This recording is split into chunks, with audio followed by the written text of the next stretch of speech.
Fafantatrao fa olo ny fofa tsy olony sainy zao seriny, nefa sainao no namitaka toy izao.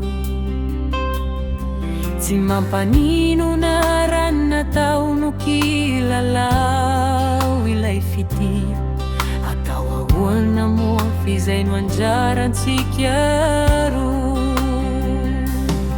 Fafantatrao fa olo ny fofa tsy olony sainy zao seriny, nefa sainao no namitaka toy izao.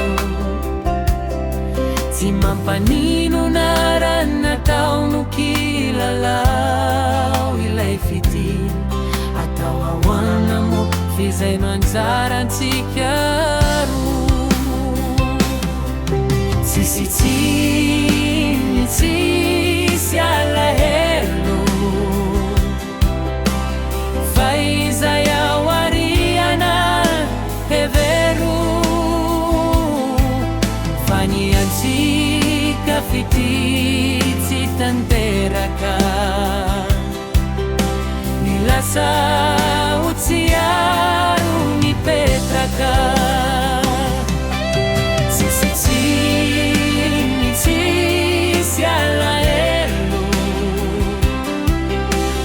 fa izay ao ariana, fa ny antsika fity tsy tanteraka, ny lasa ho tsiaro mipetraka.